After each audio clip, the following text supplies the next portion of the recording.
So as I mentioned, I'm Steve Chin. I'm senior pastor at the Boston Chinese Evangelical Church.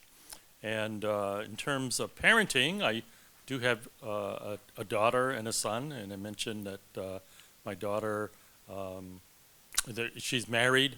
She has a granddaughter, and she's actually expecting another child in Easter. Don't know if it's a male or female. And yeah, they live in New York City. She went to Wheaton College. She goes to Tim Keller's church, Redeemer Presbyterian. And my son Matt, he's also married. He went to Talbot. He got his MDiv at Talbot here, and he's in Boston because his wife is a psychologist. She went to Fuller, and so they are doing this residency thing and whatever, and so they're at least temporarily, at least in Boston for now. So, that's my experience, but I also live in Boston and minister to a lot of students. And so we get students from all over the world to coming to Harvard, MIT, Wellesley, all those different schools. And so I've been able to observe, the products of people's parenting, especially Asian American parenting. And so I guess I'm here to share with you some insights that I've learned in that area. This is my outline, sort of slightly different from what's in your notes, but certainly you want to talk a little bit about the goal of parenting, and then talk about a passage from Ephesians chapter 6 that tells us, do not provoke your child to anger, but do bring them up in the discipline and instruction of the Lord, and end with what I think is a good example of parenting. So what is the goal of parenting? I guess Stephen Covey says, start with the end in mind, right? And so if you were to ask yourself, what is the goal of parenting? Okay, and I think that's a good exercise for people who want to become parents. What are we trying to achieve? What's the goal? And my answer would be that they are to bring up children to become mature adults who will love God supremely and love their neighbor. Okay, so that's based on the two greatest commandments, that we are to love our God, with all our hearts and minds and soul, and to love your neighbor as yourself. And so I want to bring children into the world, and you want them to grow, to mature, and to become adults. But not that they just make a lot of money or go to a good school or all those kinds of things. I mean, those would be nice. But who will glorify God through loving Him supremely and loving their neighbor. And so again, I think it would be a good exercise for anyone who wants to be a parent to be able to think through, what is the goal that I want for my children? And we talked about this being leadership in the home. And so parenting is leadership, and leadership is influence, right? And as you influence your children and bringing them up, you're leading them in a certain way. And you want them to become mature adults who will be able to love God supremely and love their neighbor without you being there to tell them to do it, right? I mean, because a lot of times, you're always on their case. Oh, do this, do that, pick this up, don't do that.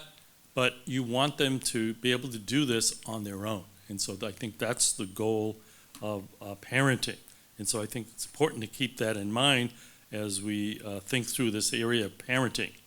I think this verse is also very helpful, Luke 2:52. And Jesus increased in wisdom and in stature and in favor with God and man. All right? So it talks about how Jesus certainly grew in stature, like in size, but he grew in wisdom. And don't ask me how that works, because isn't he God? How do you grow in wisdom? But That's what it says. He grew, increased in wisdom and in favor with God and man.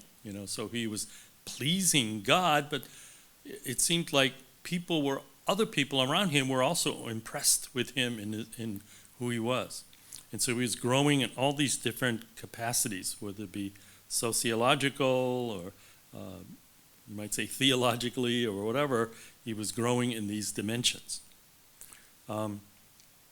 So the passage I want to look at particularly and focus in on is Ephesians chapter 6, verse 4. Fathers, do not provoke your children to anger, but bring them up in the discipline and instruction of the Lord. And as you can see from the title, and maybe it shocks you, fathers are primarily responsible. I mean, that's what the Bible says, right? I mean, that fathers do not provoke your children to anger. So it's addressing fathers. Now, Paul could have said fathers, or he could have said just mothers, right? But he didn't. He could have said mothers and fathers, but he didn't. He said fathers. So what does that mean? I think it means, and if you were in my first session, we talked about the Bible saying the husband is the head in the home. That means he's the servant leader in that home. And so to me, it reinforces that idea of headship. Again, it's not a dominating dictator leadership, but it's the servant kind of leadership that leads to the benefit of the rest of the family. And so I think, just from that first word in that verse, we say, oh, fathers, this is your responsibility. And yes, of course, they can, quote, delegate it to their mother, but they can delegate, but they cannot abdicate, okay? They cannot say, oh, you take care of the children. They have to be involved. They have to know what's going on. They are responsible, okay? They be accountable to God. And so I think if you take the Word of God seriously and you read this, you have to think, oh, fathers, they have to take responsibility. They have to be integrally involved in the raising up of the children. It's not women's work, mother's work, or whatever, that kind of thing. But unfortunately, men have failed in this area. Fathers have failed a lot in this area. But maybe the first step is just knowing it's your responsibility and to take it seriously. And so I remember reading this verse when I was starting to have children, and that point was brought home to me. And particularly, about pastors' families. You know about the pastor's kids, right? The thing is that, oh yeah, they're the wildest kids of all, and they're rebellious and that type of thing. But fathers, that's why I should take this really seriously, because I can't say, oh, it's somebody else's responsibility. Also note, it doesn't say the church, right? Or the Sunday school teacher or the youth director. It's the fathers who are primarily responsible. And, the point, again, is they have to take responsibility. A lot of parents sometimes say, oh, I'll bring them to church and, the Sunday school will take care of them, other people will take care of them. No. According to this verse, fathers primarily responsible, and certainly the mothers secondarily are responsible for the raising up of their children. And so I want to go back to that verse. Do not provoke your children to anger, but bring them up in the discipline and instruction of the Lord. So I want to think through, what does that all mean? And now, I'm not saying we condone sin. We certainly would, if a child was sinning, we would, certainly want to reprimand them for that. But you still love them, no matter what they do, just as God loved us, right? I mean, we are sinners. The Bible talks about how while we were yet sinners, Christ died for us. It wasn't that we made ourselves so lovable and so obedient and that type of thing, but in spite of our sin, God still loved us. But somehow we, especially Asian American parents, use conditional love, okay? And they think that they're doing everyone a favor because they think that, oh, this will make you work harder. This will make you achieve more. And so, story I want to share with you, as I mentioned, in our church, we get a lot of students from all over the world. And I think this guy, particularly, he was Taiwanese, okay? And he went to MIT, and then he went on to get his PhD in physics, okay? I mean, this is like, at MIT, it's like the top. And so I said, wow, this is quite an achievement. I remember talking to him before he was graduating. And I was asking him, well, what do you plan to do? I figured, maybe I'll, go teaching at some place or something like that. And he said, I'm going to go and work for a video game company, okay? And I said to myself, oh, video game company? I didn't know you need a PhD from physics from MIT to work for a video game company. I'm sure, a lot of technical skills are required and that type of thing. So I asked them, why'd you get this PhD? Why aren't you doing something with this PhD that you're getting? And he said, I'm getting it for my father, okay? And once I get that degree, I'm going to do what I want, okay? That shows you how much power conditional love can have on people. That this guy wanted to at least tell his dad, look, I got this PhD, you can be proud of me, and now I'm going to go and do what I want with my life, And so, so there might be a lot of anger and resentment out of all this. It says, do not provoke your children to anger. And so this guy, grinded through to getting a PhD, not for a career, not for something that he was dreaming of or God wanted him to do. He was doing it for his father, to get, quote, his love, and approval from him. Another way, we do not demonstrate, how do we provoke our children to anger? We do not demonstrate our love in ways they understand. They, that is the children, understand. And so Asian Americans, particularly that immigrant generation, do not show very much affection to their children. Now, they feel that it's enough to provide for the financial needs of the family, but they're not people who will hug you, kiss you, tell you verbally that they love you, okay? My children grew up in the Cosby Show era. Now, I know Bill Cosby has this negative, stuff now, but, when they're growing up, they saw that Huxtable family, and it was like the ideal family. And they're always thinking, and that sort of set the bar in terms of what a family should be like. And so I know a lot of kids would look at that and say, how come my family is not like that? In whatever TV show that you might watch. And so I think even Asian Americans, even though they grew up in America, they know that in their own homes, it's not like that at all. Doesn't seem to be this warm affection and loving environment that is there. And so I remember asking some of the college students that I was working with at some point, and I was asking, do your parents love you? And guess what the response was? They had to think about it. It wasn't like, oh yes, of course my parents love me. They had to think about it and wonder, do my parents really love me? I'm not sure. I think they do, but I'm not sure. That's what a lot of the answers were that I got when I asked that question. Do your parents love you? And so the parents, if you were to ask the parents, they would say, well, of course, look, I'm providing this, I'm providing that, I'm giving you all this money, paying all this tuition, providing for all of your needs. And yeah, they are. But as we learn if you read that book, Five Love Languages, for instance, you may speak a certain language, but they're not receiving it.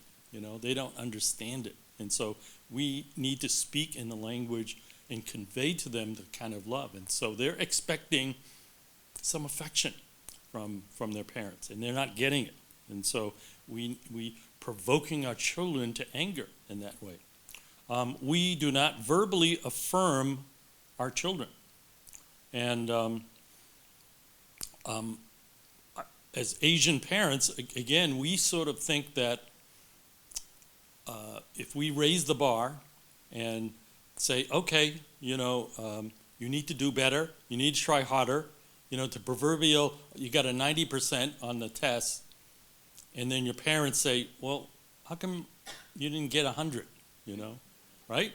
I mean, that's the typical answer, where if you were another culture, the parents would be having a party. They would be jumping with joy. You got a 90 in the test. That's awesome. That's great. I'm so proud of you. Not Chinese, Asian parents, a lot of them will just say, what happened? You can eat too much TV.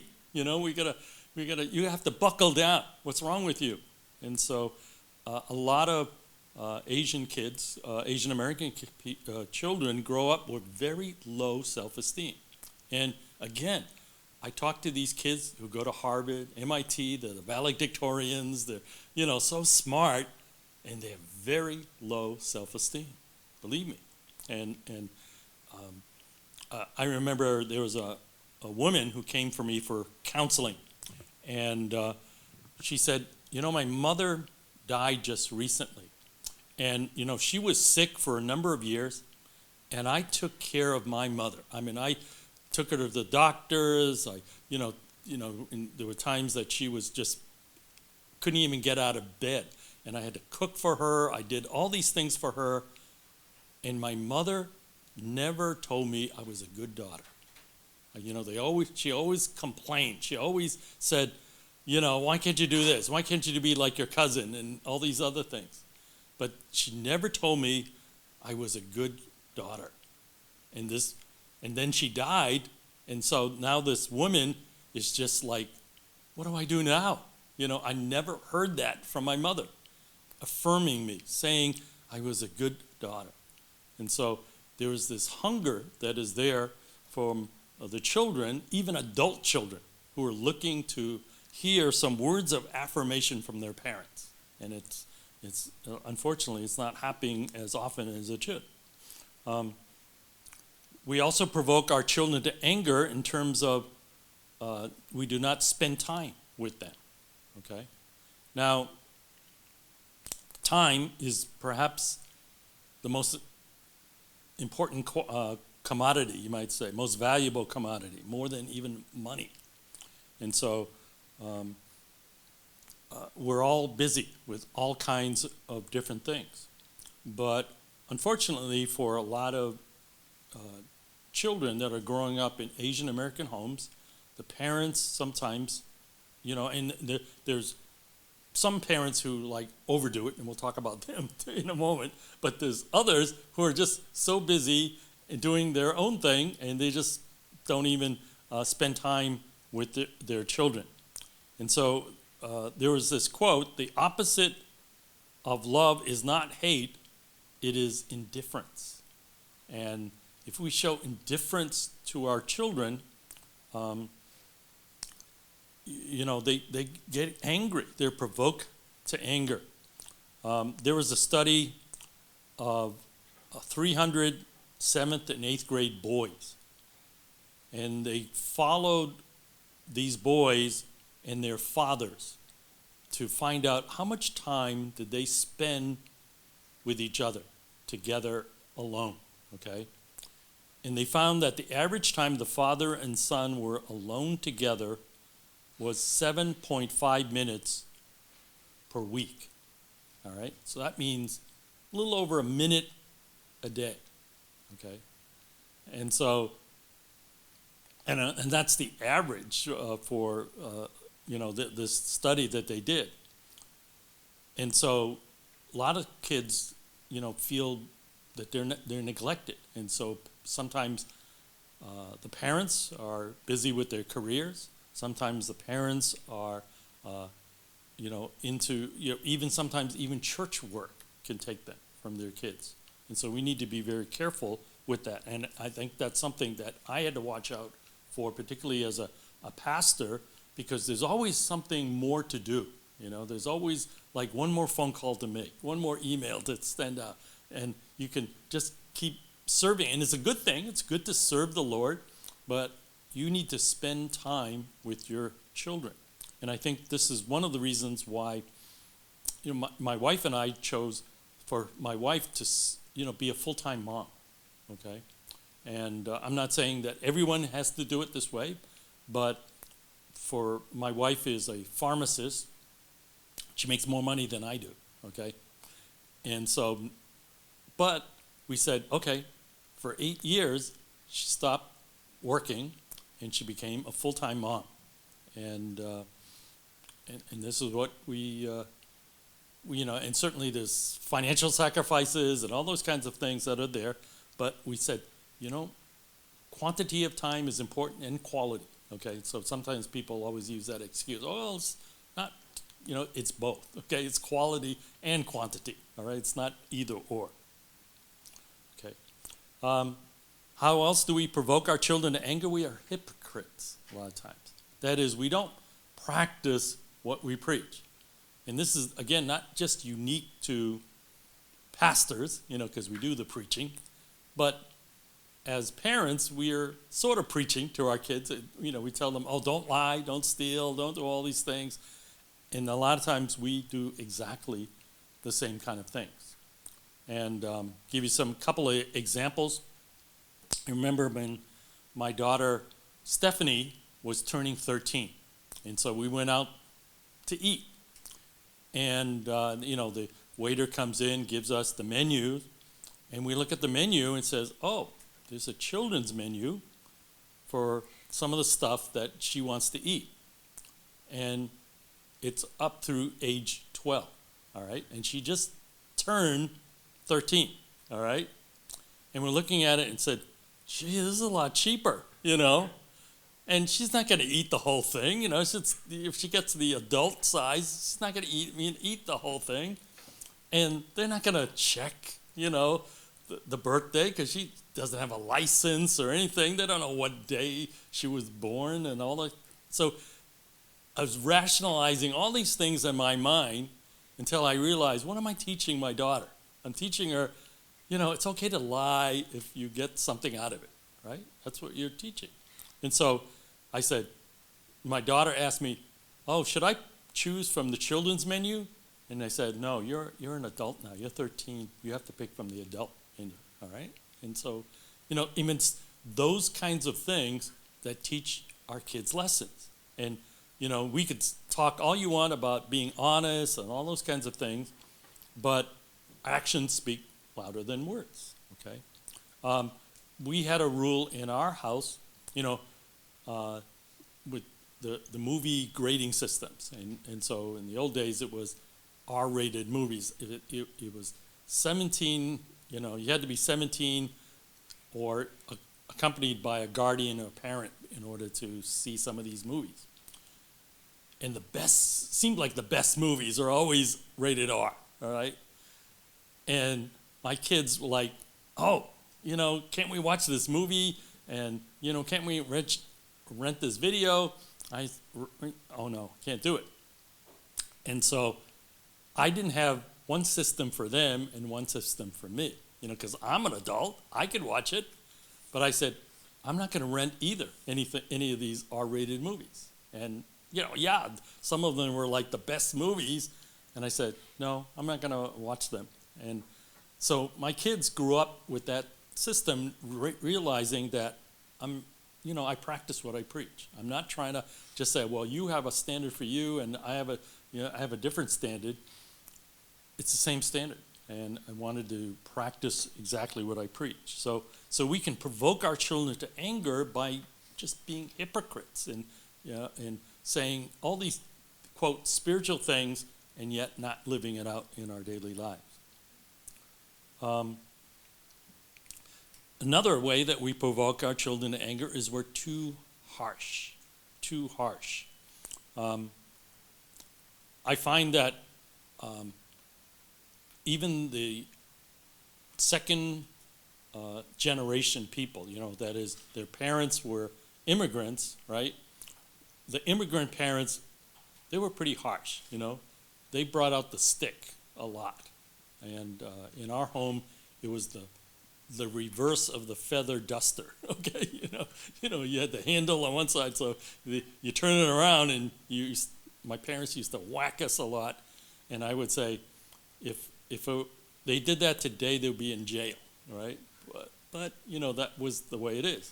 And so I find that a lot of parents today, even the second generation, parent almost in the same way. They resort to the rod. And I would say to them, I think the Bible actually allows for certain physical discipline, but it's only one of the tools, all right? And it's for certain cases. And it's not to be used for everything, okay? And someone likened it to a hammer, all right? Now, a hammer could be a very useful tool, but if all you have is a hammer and you just hammer away at everything, it's not very productive. And so you just need to see that physical discipline is just perhaps one tool, and you need to understand that that we sometimes use it too much. It's too harsh with some of our kids. Okay. Another way we provoke our children to anger, we micromanage their lives. So we also see this particularly with Asian American. We have the helicopter mom, the bulldozer mom, and all those kind of people. And certainly popularized by Battle Hymn of the Tiger Mom. I don't know if you ever read that, by Amy Chua. I guess she went to Yale. Let me just kind of read for you what a snippet of that book, if you've never read that book. It says, a lot of people wonder how Chinese parents raise such stereotypical kids, successful kids.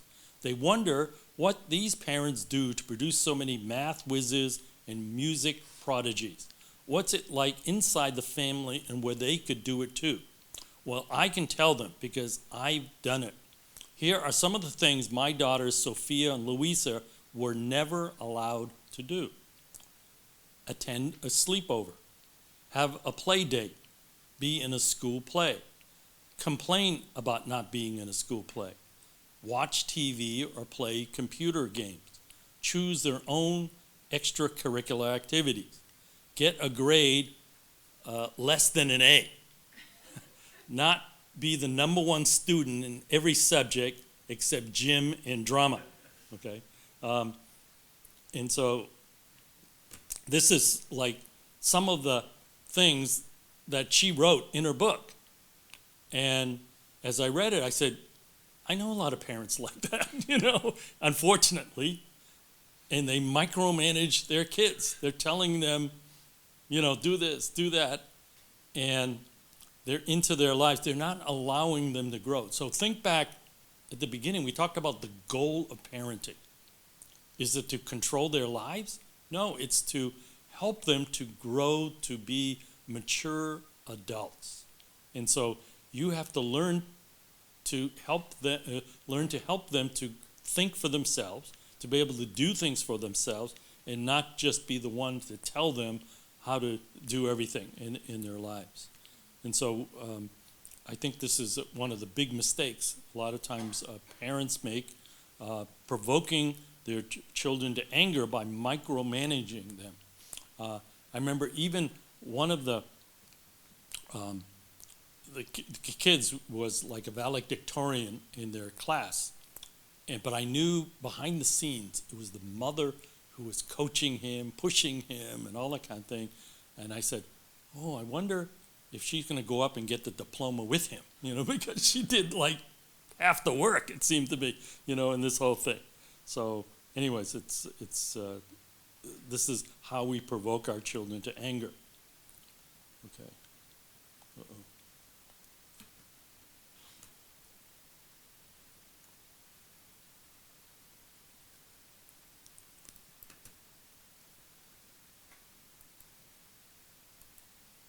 Okay. No, another thing that we do to provoke our children to anger is to show favoritism. And at least when I was growing up, comparisons were always big. How come you can't be like, your cousin so-and-so who got into Harvard, or whatever, right? There's always that comparison. And even in the Bible, we notice that Jacob, with his 12 sons, he played favorites, right, with Joseph. And so I know families where, for instance, they had two daughters and a son.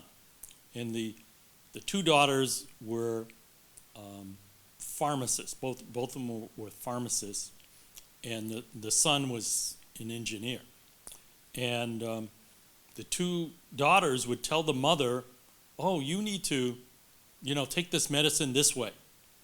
And the mother wouldn't listen unless the son told them to do it, okay? And so that infuriated the two daughters who were like professionals in the area, okay?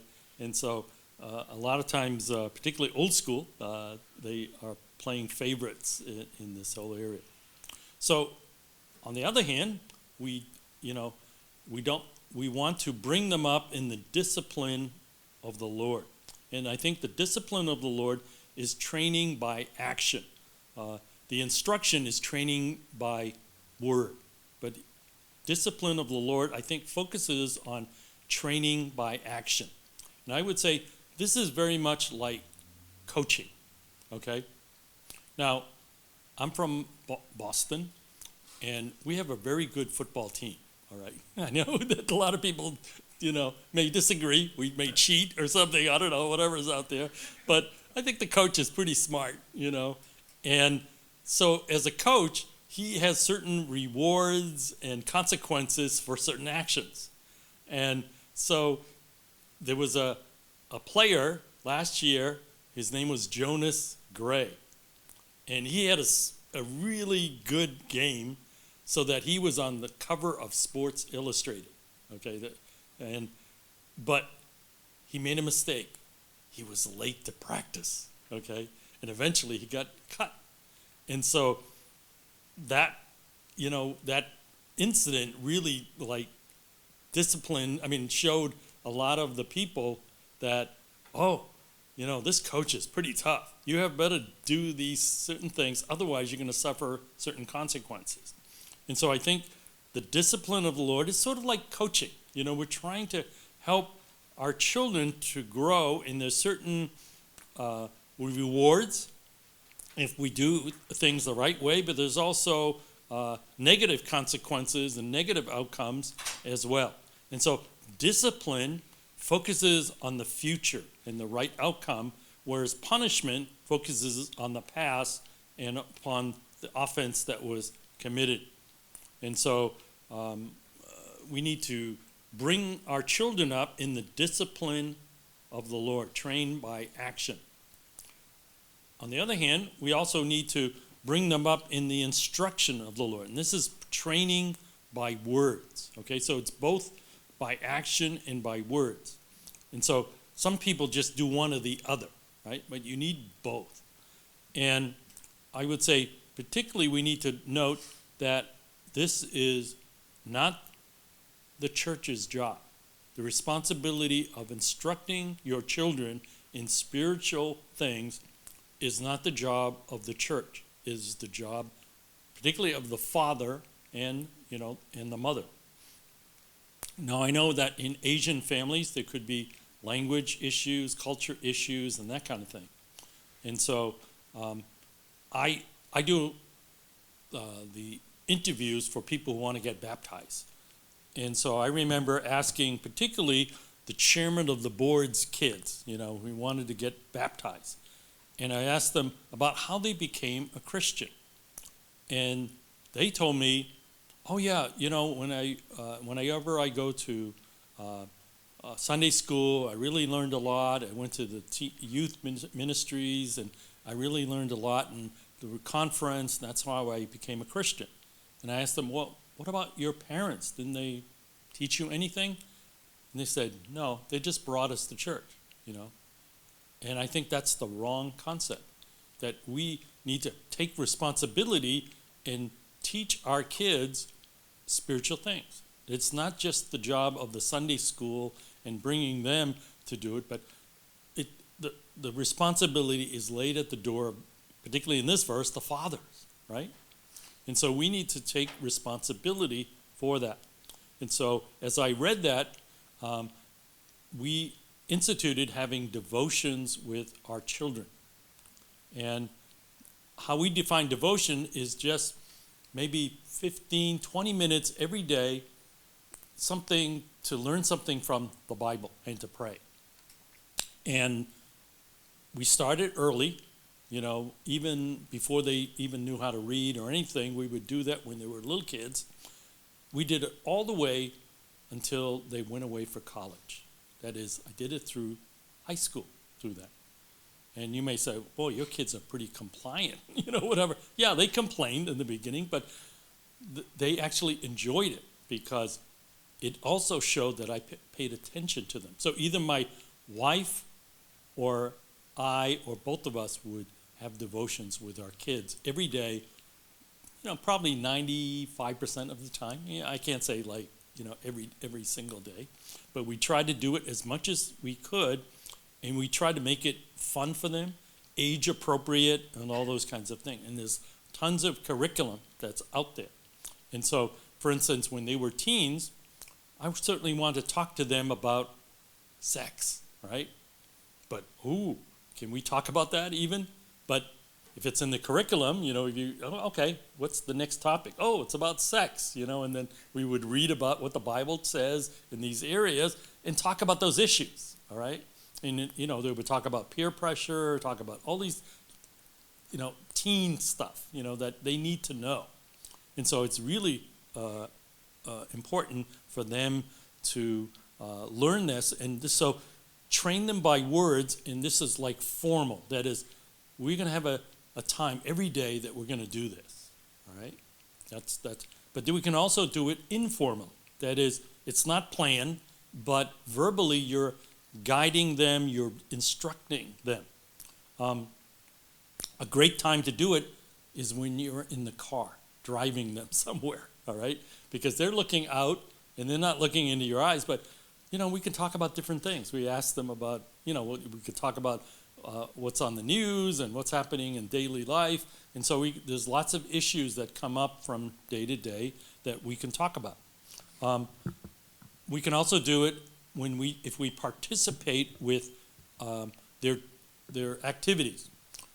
My daughter used to watch a TV show called ER, right? Emergency Room. I don't know if you remember that one. But one of the things about ER, because it kind of inspired her thinking about, maybe I'd like to be a doctor someday. It's great. So I would sit there and watch it with her. And then, a lot of times after some stressful emergency or whatever, the doctors and the nurse or whatever, they would go to somebody's apartment and, have sex together, And I would ask my daughter, what is this program teaching you? And she would say, can you be quiet? I'm watching the movie, the TV show. But I think she got the message because she's saying, yeah, this TV show is saying that everybody's just having sex out there. You don't have to be married. You just feel like hooking up with somebody, you can't. That's basically the message that the TV show is trying to say about sex, right? And so it wasn't planned. It wasn't like, we're going to study about sex. It was just because I was there, and I just asked a question. I said, is this program teaching you something? And she got the message. She knows. And so I think we need to teach through these formal and informal times in terms of words. Important passage for this is Deuteronomy chapter 6 and 7. and this is the Message paraphrase, says, this is God speaking to, the Jewish people, saying, write these commandments that I've given you today on your hearts. Get them inside of you. All right, so starts with the parents first, and then get them inside your children. All right, that's the instruction of the Lord. Talk about them whenever you are, sitting at home or walking in the street. Talk about them from the time you get up in the morning to when you fall into bed at night. So it's talking about formal times and informal times, that we would try to build into the life of our children. Okay, so, okay, we're almost finished, so hang on. The best example of a father is God the Father himself. When Jesus was baptized, the Father's voice booms out, "This is my beloved Son, with whom I am well pleased." And this very short verse really says a lot. Number one, it talks about possession. Number two, it talks about affection. And number three, it gives affirmation. All right? So, possession, you are my beloved Son. So, it denotes ownership. Now, my father had a laundry in Harvard Square in Cambridge. Next door was a barber shop. The barber did not have any children, okay? So I was a pretty naughty kid growing up. So my parents would say, okay, if you don't shape up, we're going to sell you to the barber. Okay? And I'm thinking to myself, they wouldn't do that, would they? And there was this little doubt in my mind, but my parents are saying, we're going to sell you, and that created a little bit of doubt in my mind, and actually got me to be probably a little bit, less naughty, but it created a lot of instability in my heart. I said, do my parents really love me? Do they really? And so this is my beloved Son, okay? And then the beloved part talks about the affection. It's verbally saying, and I think another translation, this is my Son, whom I love, okay? And so we need to be sharing with our children, not just the hugs and stuff like that, but verbally saying it, that we love our children. And especially for fathers, who are kind of emotionally distant from their children, they need to really warm up and say these things. And then finally, with whom I am well pleased. That's affirmation, right? And I know some Asian parents would say, and I want my kids to get all, proud and all that kind of thing. But the children are waiting to hear that, I am pleased with you. My grandmother, she never went to grade school or anything. She was like, she wasn't like highly educated or anything else like that. And so sometimes her TV would go out, on the blink or something like that. And I would, adjust the tuner and all this kind of stuff. And she would like, it's all fixed. Oh, boy, you can do anything, she said. Now, I still remember her saying that to this day, because it like, wow, she said it in Chinese, you can do anything, and I just still remember those words, and it just kind of encouraged me, that I guess I can do a couple things maybe, and so I think this example is something that might be good for all of us to think about, that we convey that you're my child, I love you, and I am pleased with you. And if we could even just do these three things with our children, I think we're, ahead of the game for a lot of the people. So I think we're like 5:30, so, right? So, is there any question?